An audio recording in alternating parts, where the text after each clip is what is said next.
National Radio League. I'm happy to see the crowd here, that nobody was stuck in with some snow. We're not supposed to have that kind of stuff here. Anyway, we're glad you're here. I think you can enjoy this evening's program. He's working on it.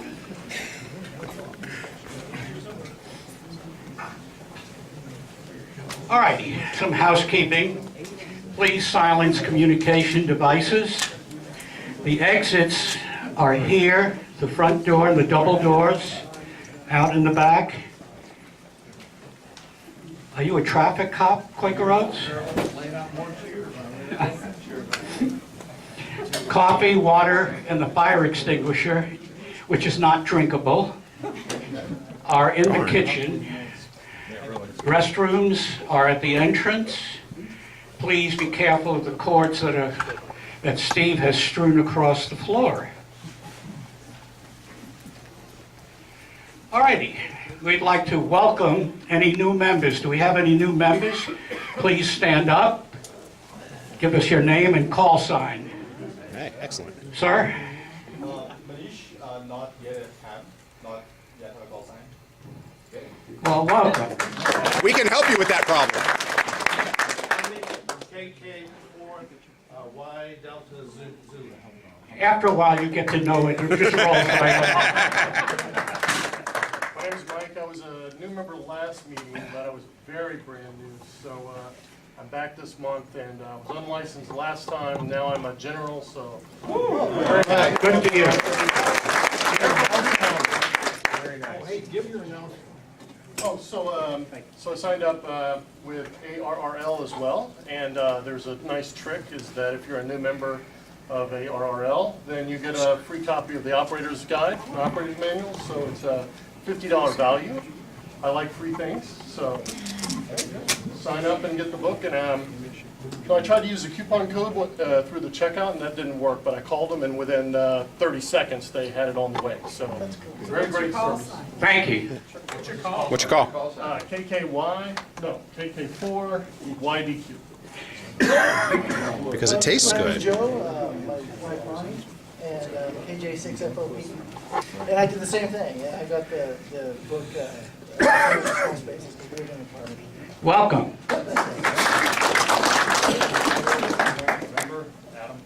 Adam, welcome. All righty. Do we have any visitors or first-timers?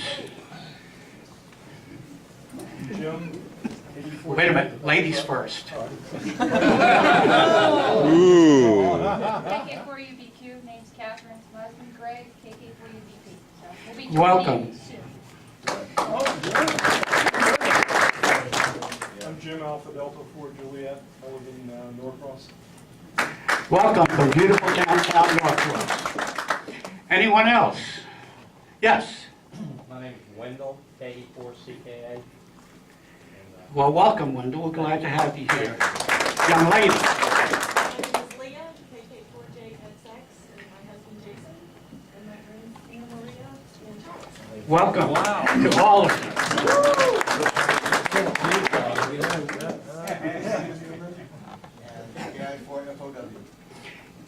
You had to think about your call? Yeah. I didn't use it much. Okay, we'll start with the roll call, and we'll start with Mike, and we'll go this way. And to start off, I'm Neil, N4FN, and I have the dubious pleasure of serving as president this year, which means I'm in charge of the microphone. Mike here, KK4GYF. I'm GMW420. I'm still KS4KJ. Steve? Get that too. Yeah. I'm Fred, W4WBA. Bill, K4YJJ. Chris, W4CK. Jim, K4DLI. West, W3WL. Reed, W2CQH. Jerry, KK4USI. Jim, AK4BV. Joe, WD4FGB. Damon, KK4OFD. John, M4CUS. Steve, KI4FOW. Good, you said that well. Tom, WA4GA, and my two kids, Melody and Tommy. I'm Gary Bush, and my call, let's see, what was that? W6GB. No call sign yet. Tommy KK4YDZ. Leah, KK4JXX. Jason, I'm a newbie. I have an idea, Stuart, AK4EX. Fred, KK4JYL. Mike, AD4MC. Gary, AK4NA. Mike, KK4YDQ. Mike, N4MEP. Wendell, K4CKA. Adam, KK4 Whiskey Mike November. Tony, NX4TB. Keith, K4KRX. Arian, K4QIK. Aaron, KK4LOV. Jim, AD4J. Hi, I'm Clark, WU4B. Grant, KK4PCR. Bob, KI4SBL. Kathy, KI4SBK. I'm Joe, KJ6FOP. I'm Lee, AF4IA. Ron, NV4U. Steve, KC4YBO. I'm Tony. I'm visiting from Florida, and I'm supporting my grandson. Anthony, KK4SYE. Skip, K4IXA. Catherine, KK4UBQ. And I'm Greg, KK4 Uniform Baker Papa. Mark, KK4BQJ. Roger, N7BU. John, KC4JBJ. Rick, K4RAB. Bob, Kilo Willie 4 Golf Hotel Tango. Shane, KF4TJY. Ian, KM4IK. Jim, N4SEC. Scott, KB4KBS. Tim, WK4U. Jay. AC4BA. Renee, KF4ZYN. Bill, Whiskey 4 Oscar Oscar. Mike, W5JR. Joe, N7QPP. Fred, N4CLA.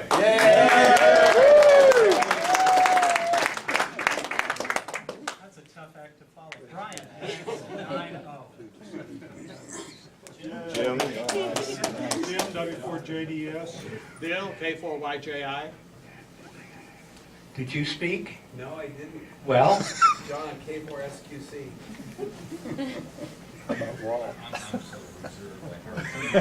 yeah, right.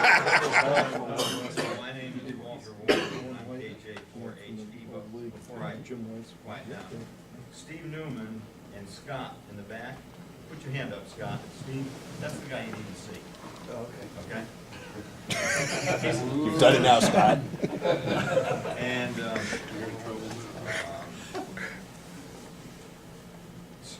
Steve, would you just give out the model number of your HT?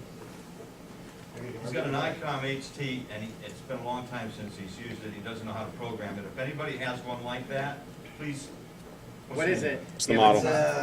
IC T78, Tango 78. 78 like an apple. No, 7 after. Yeah, All I right, think, well, that's it. You don't have any more time. If you, just a suggestion, if you go online and you look the legacy manuals, you'll find it. And you'll have all the programming information, more than you probably want. Okay, do we have any area club announcements? Joe? I just want to remind everyone that the Atlanta Radio Club and the Chattahoochee Club are combining again this year for the Ham Fest. It's going to be June 7th on Saturday. Hoping everybody gets to come down there. Still at Jim Miller Park? Still at Jim Miller Park. Right. Neil. Earth to Steve. Neil. Neil. Oh, yes, I'm sorry, I didn't see your hand, Ian. Because I'm so quiet and reserved, right? Yeah, right. Southeastern DX Club is Thursday night at 7 at the Rich Auditorium at Piedmont Hospital. The program is a presentation on the C82 DX Mozambique expedition from last fall. From Mozambique. Yep. And also, I might just add that parking is free. Yes. When you park on the north deck behind the hospital, there's a rubber stamp And we have that up in the DX Club in the Rich Auditorium. Just stamp it, and there's no charge for parking. Also, there's a large, very large group that gets together for dinner at Panera Bread, which is just down the street from Shepherd Spinal Center, very close to Piedmont. Okey-doke. 2 blocks north. Joe in the back. Yes, Joe in the back. Saturday, Dalton Ham Fest in Dalton, Georgia. Correct, it's in the e-news. Anything else? Brian? I'm the treasurer for the Southeastern VHF Society. The society puts on a conference for VHF, UHF Week Signal State of the Art and interesting projects. That will be on April 25th and 26th, svhfs.org. And it will be at the Hilton in Norcross. So nice local venue. Any of you that are interested, let me know or go to the website. Thank you. Thank you. All righty. We're going to deviate just slightly this evening from the way we normally start the program with the committee reports. Quaker Oats. Actually known as Quakey. Only by my very closest friends, or friend. Neil. Listen, Neil asked me to say a few words because I was just so shocked and impressed and so forth during Snow Jam 1, not the one last week, but 3 weeks ago. There was activity on the 06 repeater by the Aries crowd. There were people monitoring other repeaters, and one of those people, where a number of us were sort of gravitating to 145.47, and we were trying to do what we could to help and so forth. There was a number of people on there that were trying to get directions and so forth, and most of us on there that were trying to help all we could say was, good luck, and things like that. But one person on there, Tim Lemon, WK4U, was so impressive. There were probably 15 or 20 people that he helped specifically. I don't know what kind of websites he used and all that, but it was so impressive that he could tell people, turn left here, turn right there, backtrack over here. And 2 of them, Caroline was on, is that right? Did I say that right? Yeah. Catherine. Catherine, I'm sorry, I knew it wasn't right. Catherine was on there and seeking directions. Lynn, Ian's wife, was on. There were a number of people, and then as time went on, more and more people gravitated over to the 4.7 repeater. Because the word was spreading, I think, that he had directions and so forth, and he was very, very impressive, Tim. It was just amazing. And so for probably 6 to 8 hours, I heard him offering people that were coming sort of within the proximity of his house, they could come and stop there and stay overnight, all these kind of things. It was a very impressive situation, and I know Tim, myself, and a lot of other people were very impressed, and I know very appreciative that you were able to provide that specific assistance. He had the red zones and the black zones and all this kind of thing, and I don't know where he got it all, but he had it all, so congratulations, Tim. Tim is going to share with us some of the information as soon as our NFARL audio-visual department But we didn't is hear ready. one during the second storm. Yeah.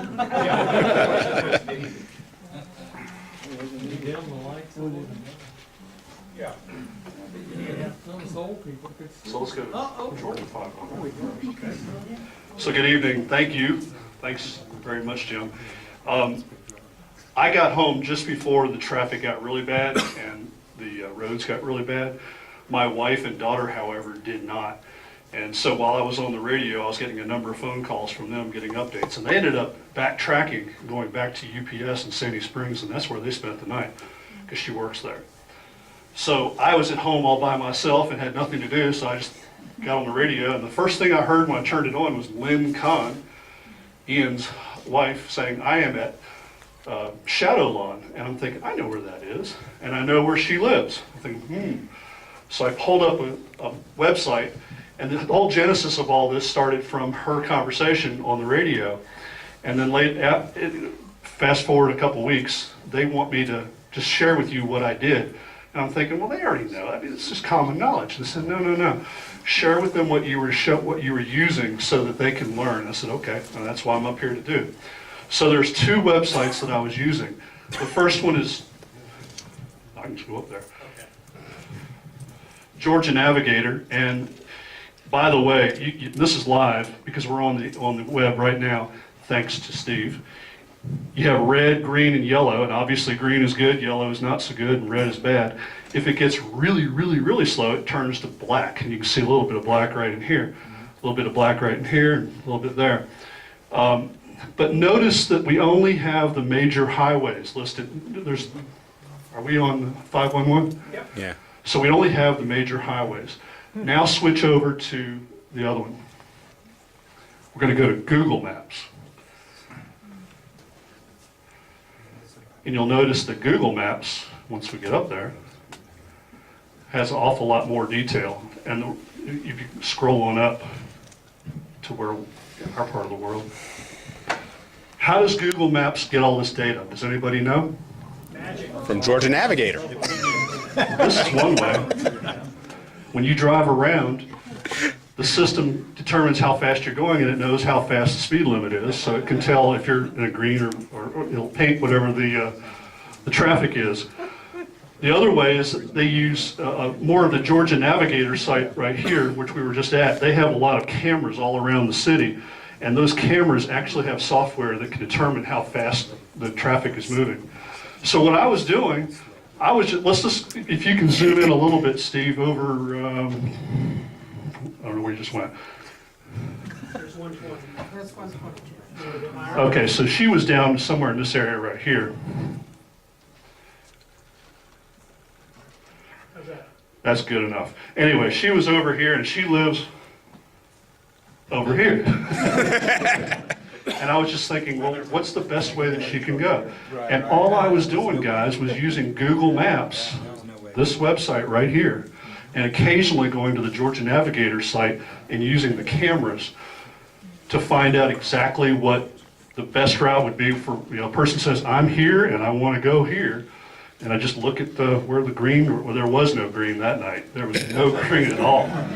There was hardly any yellow. It was all red and it was all black. And if you zoomed out and looked at all of Atlanta, it was amazing how much red there was out there. I've never seen it that bad before, ever. And then the other thing that I noticed, poor Scott. Scott needs to get the award for the worst commute that night that I know of. He was horrible. He was commuting here along Holcomb Bridge Road. Where is it? Right here? Something like that. And he was trying to go up into this part of the world up here. And I don't know, when did you finally get home? Midnight? 9.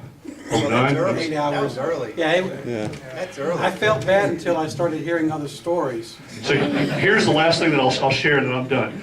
If there are not enough people traveling along the road, it's white. There's no data. If there is data, it'll show a specific color. Holcomb Bridge Road was basically all black, meaning they're just barely moving, but they are moving. But then later on, some sections of Holcomb Bridge Road went white. What does that tell us? Nobody was moving.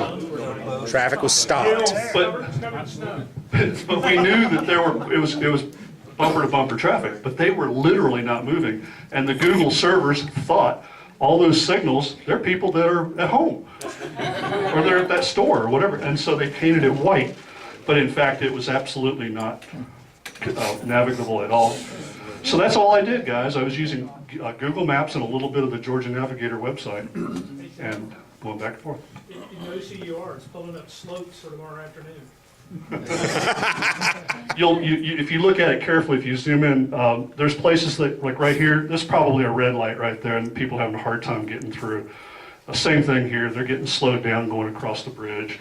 There's probably a red light right here, and they're having a hard time getting through, so it's just sensing that they're going slow. That's all it is. That's all. Oh, and one other thing, if you have a smartphone, you can get the same data on your smartphone. Don't do it while you're driving. But you can get the same, it's free, 10 cents less than a dime, right here.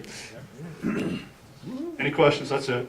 You needed the cross-terrain maps, actually. I can't hear you. You needed like the cross-terrain, the elevation maps, because that could tell you where the. I actually did that with one gentleman. And that was like, I mean, I had come through Haynesbridge Road and I got stuck there for 4 hours.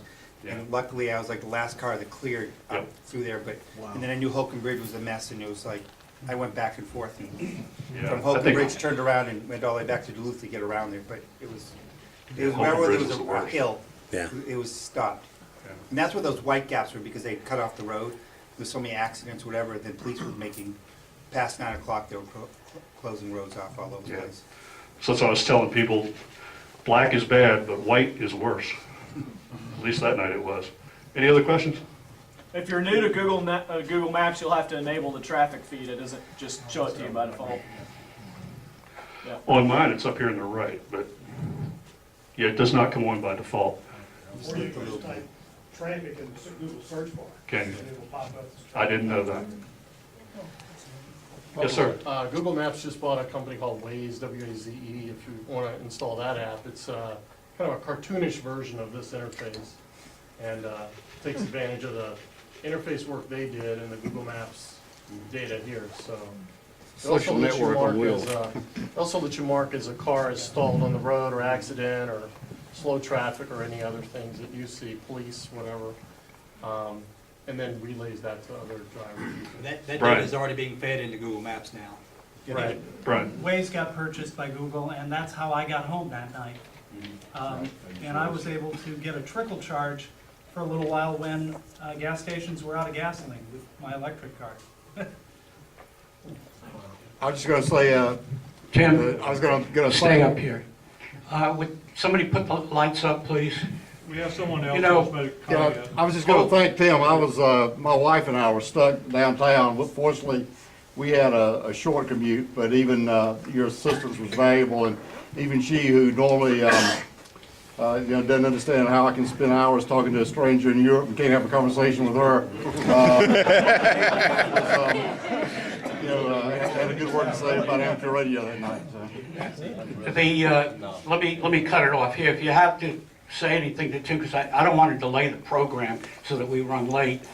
But at the last executive committee meeting, which was delayed, I think 3 times because of the white stuff, the executive committee unanimously decided to go to the league, and a contact was made with Harold Kramer, who is the chief operating officer of ARRL.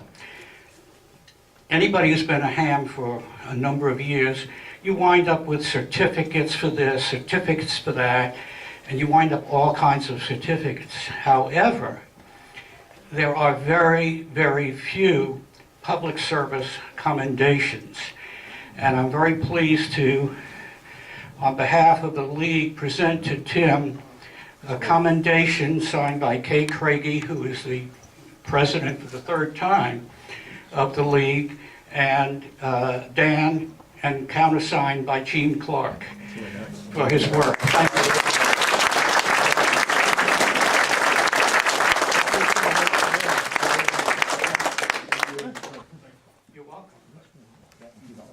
Okay. While we're on this, let me put my spectacles on. Let me throw in something else. How many people like the e-news that they get? It's absolutely first class. I've been a ham for 54 years now.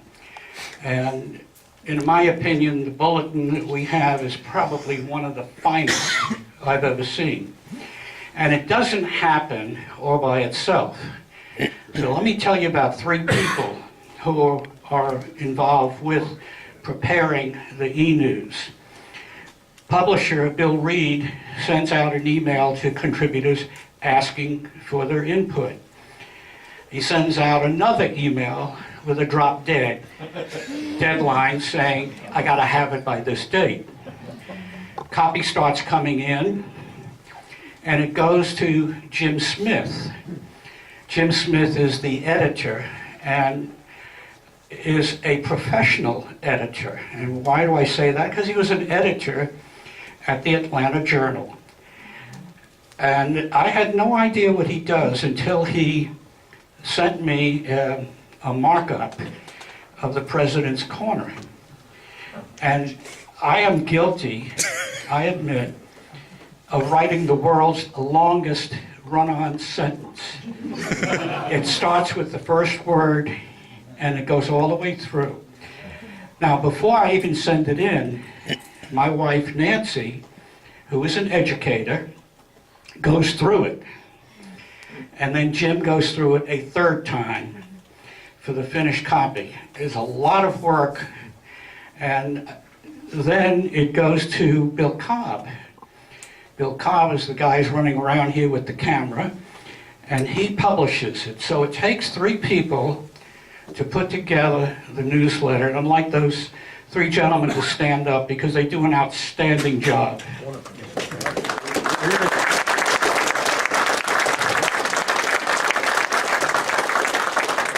And Bill Reeds is an okay guy, even if he did go to Georgia Tech. Okay, Steve. Membership. Me? What, you want to do? Oh, you're a different one. Okay. All right. The reason we're having to do this is because our membership chairman, Bill Weathers, is out of town on business. And the activities, John Tremontanis had a conflict and couldn't be here, so we'll have somebody fill in for that. Current membership is 262 paid members. Please renew prior to your expiration date. Matter of fact, they're very efficient. Fred sent me a notice that my membership would expire in April. And I said, well, gee whiz, I guess I'll have to renew if I want to stay here as president. Please, invite your friends, and a lot of you have done this evening.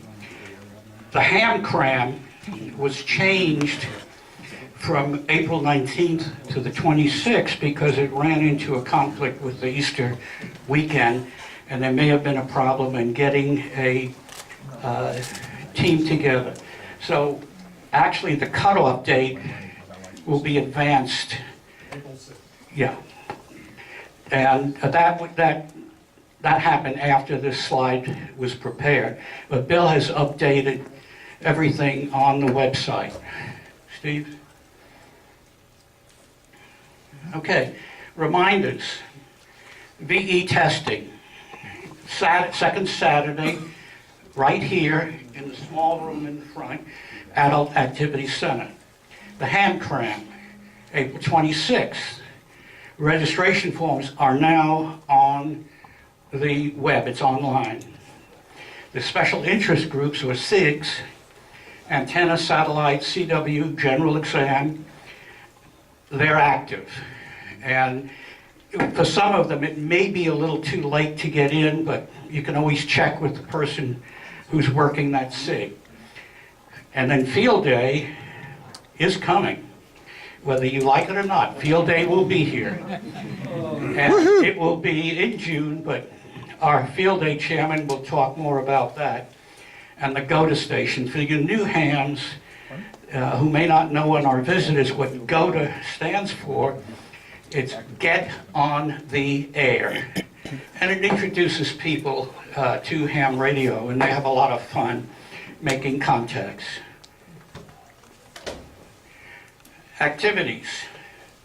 Where's my activities presenter? Let's go, Quaker. Now, get your bones up. All right, here.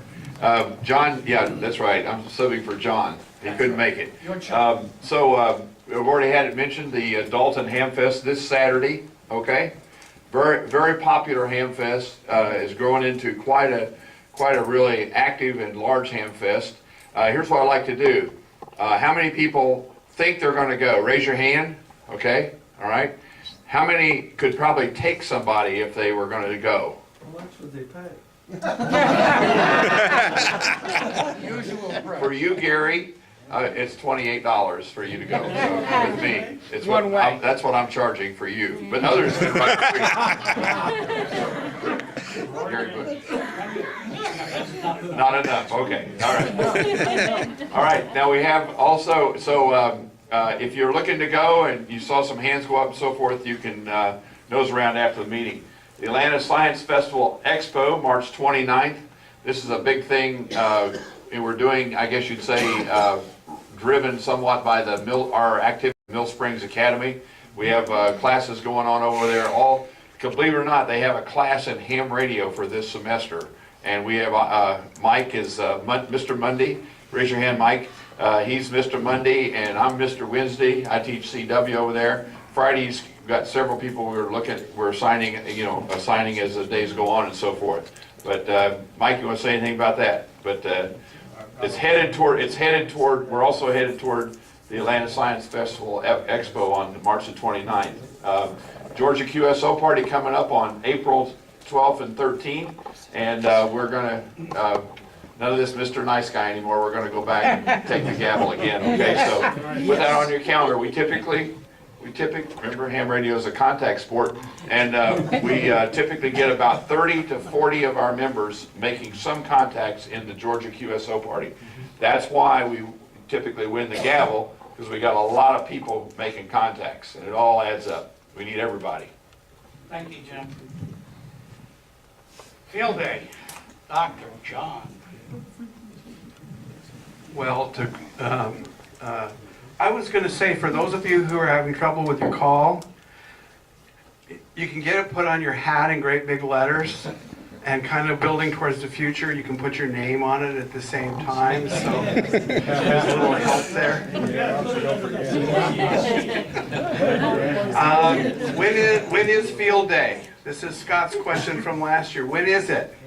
Fourth full weekend in June. Last year, for those of you who weren't here, we had 5 weekends in June, and everyone was shooting towards the last weekend in June, and that isn't right. So it's the 4th weekend in June. I did confirm with the Waller Park Extension people today that we do have our site at Waller Park confirmed, so we'll be back in the same place that we were. Station captains, phone, actually, good news there. Chuck has agreed to be the phone captain. Jim will be the CW captain. Wes is going to handle the 3rd station. We don't quite know what to call it. It's a little different than we worked it in the past. That 3rd station will be available to do CW phone or RIDI, wherever there seems to be an opportunity to make some more contacts. Bill and Mark, who've done GOTA now, I think 2 years, and done an extremely good job of it. Just to expand a little bit on what Jim said, GOTA is get on the air. Anyone who's licensed within the last year is eligible to work GOTA, and kind of our definition of anyone who has been generally inactive for the last 3 years is also eligible to work GOTA. Joe and 7QPP in the back of the room, we're going to network our computers this year so we can see what's going on. Myself and a helper will be doing satellites, and we're also planning to have a 6-meter station. So there's lots to do. Yes, sir? Don't forget, with GOTA, unlicensed spouses and children can operate. That is true. You don't have to have a license if you want to just go see what your ham radio family member does all the time. If you want to take a turn on the microphone, you're more than welcome to do that. One of the things that was in the newsletter, but just to reaffirm, every year we kind of have this internal debate if it's a public service event or if it's a contest, and then we get out there and it kind of turns into a contest. So this year we're flat out saying Field Day is a contest where you keep score and also exhibit ham radio emergency preparedness to the general public. We do a good job of that. We have been first in the nation for the last 5 years in terms of participation. 2 years ago, we got beat by a club in California by 3 visitors. So that's a strength. We want to continue it. More to follow, but in the interest of time, just field days out there, and we'd love to see you all participate. There's a role for everybody. Thank you, John. Aries, Mr. Payne. Thank you, Neil. Just a quick update. North Fulton Aries First of all, it's great to see a lot of new people here and first-timers.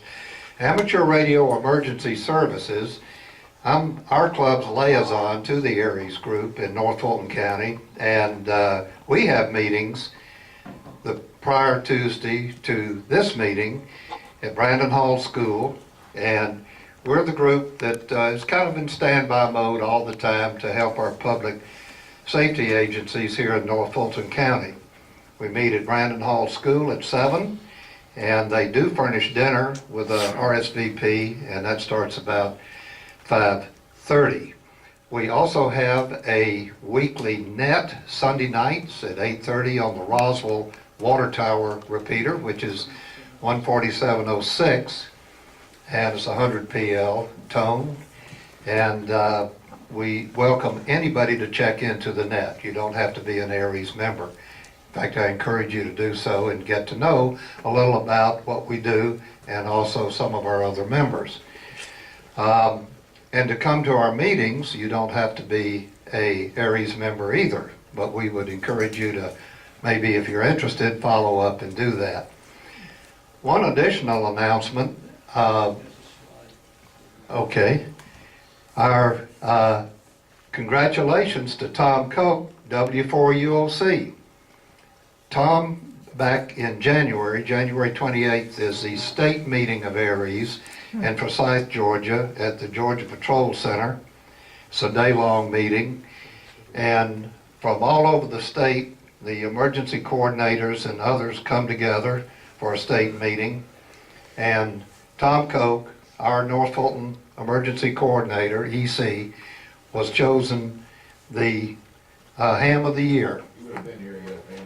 Yes, okay, and so Tom is a member of this club and very active in Aries and Sandy Springs emergency operations, and it's really a credit to our group and all of us here in North Fulton County to have Tom being recognized as the Ham of the Year, the Aries Ham of the Year by the state organization.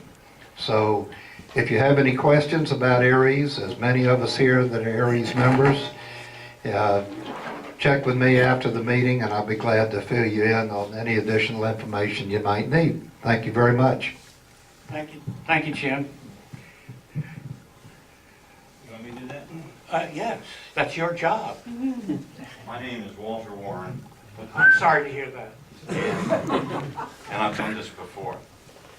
Next month, our speaker is going to be Gary Bush, W6GB, who's sitting down here. I talked to him earlier, and he asked me to tell you that he'd really rather have the presentation referred or known as the renovation of old equipment.